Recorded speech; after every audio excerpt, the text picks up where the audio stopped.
It's really an honor to be here today.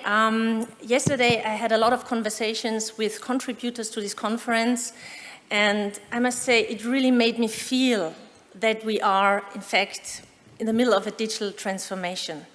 And actually I was so impressed that I decided this morning that I will put on the speaker's shirt. Thank you. To honor the contributors of this fantastic conference. Today, I will not sell you anything. I'm not here to do any marketing. What I'm doing today is I want to present an idea to you. And I want to present an idea how we can upgrade our legal systems to make them future-proof. Why? Because law is the most powerful and important tool to ensure a peaceful coexistence of humanity. Yeah, my name is Dr. Anita Lamprecht. As mentioned already, I'm a lawyer. I have a strong background in litigation and arbitration, but as you just heard, I kind of changed my direction a little bit, and for a few years now, I'm researching in internet governance, emerging technologies, and the future of law. I'm also here today for my think tank, the Liquid Legal Institute. We are a non-profit organization, a think tank, as I said, and we try to design the future of law and help our members to progress and prosper in this digital transformation. But I want to come back to you here, to my audience. Why should you care about the future of law? Law is very often regarded as an obstacle of progress, of innovation. And this thought, this notion is carried by the technocratic philosophy of move fast and break things. But this narrative has decayed in the last few years to a Wild West story. Wild West sounds a bit romantic. It sounds so romantic because it's wild, there is a lot of opportunity, and it sounds like freedom. But there are also risks associated, and not just for the risk takers, but also for all of us. And the risks, they have actually become so high that the European Union has decided to send a new sheriff into town. And that's a quote, what you see here, that's not from me, that's from the European Union. Actually, the European Union is not just sending one sheriff into town, but a whole bunch of sheriffs. We have the Digital Service Act, the Digital Market Act, the AI Act, and many more. Now, you may ask, why is the EU doing this? Because the European Union has learned a lesson. The European Union says we tend to shape from the outset of the development a truly safe and thriving metaverse. Actually, they want to ensure a safe and truly thriving metaverse, a future for all of us.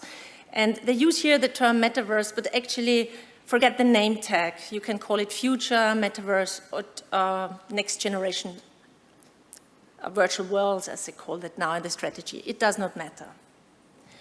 For you or the companies here today, the question needs to be, have we built viable, trustworthy products? Because with all that regulation existing and in the pipeline, your creations might start to haunt you.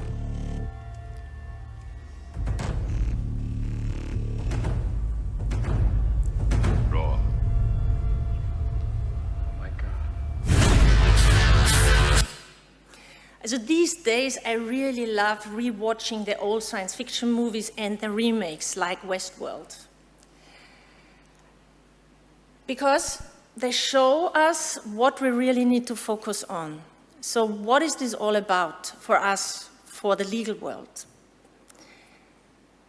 Now, the question that we need to ask is, how can we protect our deepest sense of humanity? You can see the stakes are getting higher and higher, and I'm actually very relieved to see that we are moving from just digital responsibility to digital integrity. And as mentioned before, I live in Geneva in Switzerland, and I'm very proud of the citizens of Geneva, because they just decided that they want the right for digital integrity enshrined into the Constitution of Geneva. And that's a very strong sign. We are not really early with this move. Already in 2016, Tim Sweeney, he's the Epic Games guru, he warned this metaverse is going to be far more pervasive and powerful than anything else. And he was not the only one. Another Tim Berners-Lee, you might have heard of him, the inventor of the World Wide Web, he warned in 2019 at the Internet Governance Forum that the web is at a tipping point and that if we do not act now, we risk a digital dystopia. So, have we learned our lesson? I think we have started to learn the lesson. The EU and other governments around the world are now preparing or already issuing regulation. And this is fantastic. I'm a litigation lawyer and I know we need enforceable hard law to protect people, but also companies. But there is a downside of this flood of regulation. We are drowning in it. The problem is that we humans, and also we lawyers, we have a limited capacity to process information. So we need to find a way how to master this flood of necessary regulation. So why not just ask the bot? Since more or less around last year at this time, most people I think there was a kind of relief that now finally we have a bot that we can ask, maybe legal questions. But unfortunately, this does not work. The computer says no. So if you ask ChatGPT or his more charming colleague, or its charming colleague P, it will say no, ask a human legal expert. There are many reasons for this. I do not have enough time today to explain them all to you, but I will concentrate on two. So the first reason is, and the most important is, law is about humans, it's about humanity. It's a social contract. Law is liquid. That's why we call our think tank the Liquid Legal Institute. And what we are doing the whole time is we renegotiate this social contract, our law. And for this, we need a human counterpart. When I was preparing this presentation, I kept thinking of another science fiction movie, of Elysium, with Matt Damon. And there is a scene where he tries to put forward his situation to an officer, but the officer is a bot. And I want to show you a very short clip from this film. A 78.3% chance of regression to old behavior patterns. Grand Theft Auto. Assault with a deadly weapon. Resisting arrest. Would you like to talk to a human? No, I am okay. That's what he's pretending, with a smile. I don't know, has anyone seen the film? Yeah, it's quite dystopian, yeah? So now I will show you the second reason why we cannot just ask a bot. It's so much more complicated. Internet governance, for example, is a huge construction site, and I really love this visual by the Diplo Foundation, which shows how many factors need to be considered. It's a mess. And actually, it's quite funny that I like internet governance because I used to be a litigation lawyer for construction law. So maybe that's why I'm so attracted to this topic. It's actually very complex, and now, since last year, more or less, we have an additional layer because extremely powerful AI tools are now publicly available to everybody. And they are so powerful that organizations like the UN are asking for ideas, new ideas, how to govern, for example, AI. And the ideas are about the content, but also the models. So, how can we do this? We at the Liquid Legal Institute, we think we should embrace complexity. And how can we do this? By utilizing convergence. And with convergence, I mean the convergence of humans, law, and technology. What is the effect of this convergence? We should be able to learn from the past manage the present, and design the future.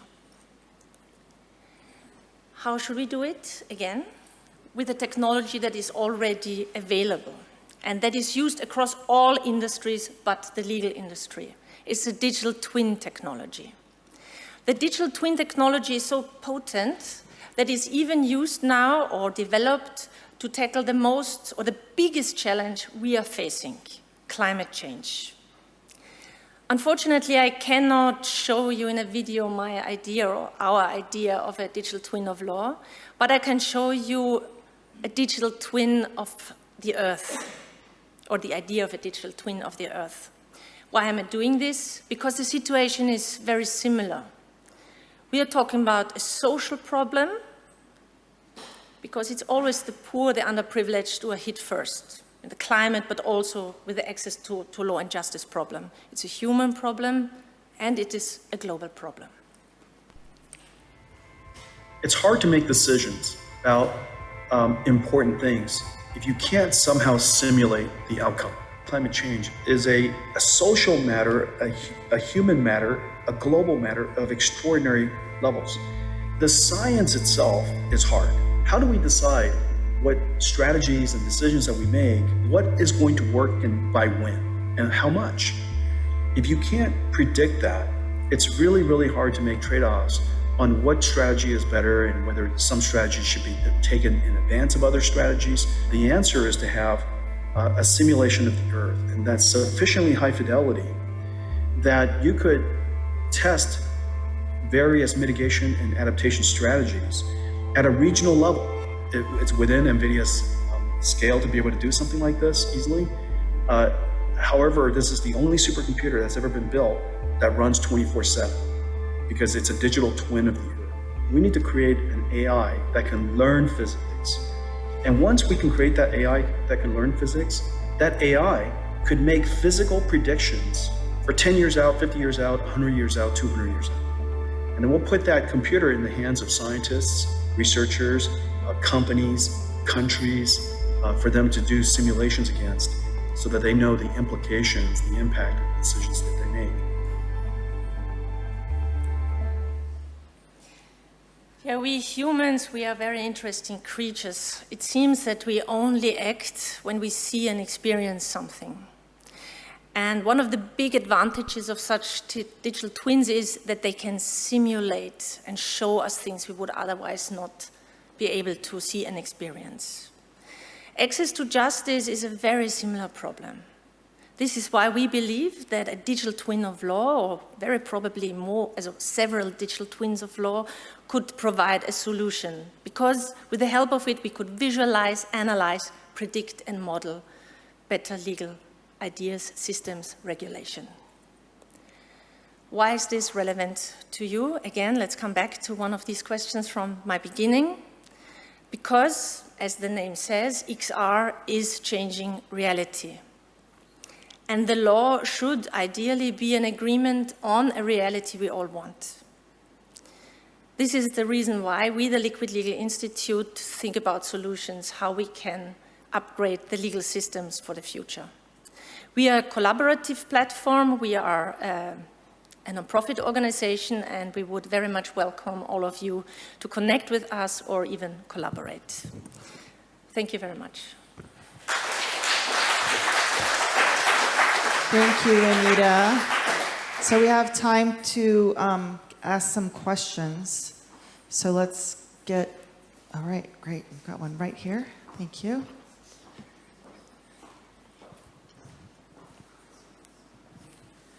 Thank you, Anita, for your presentation.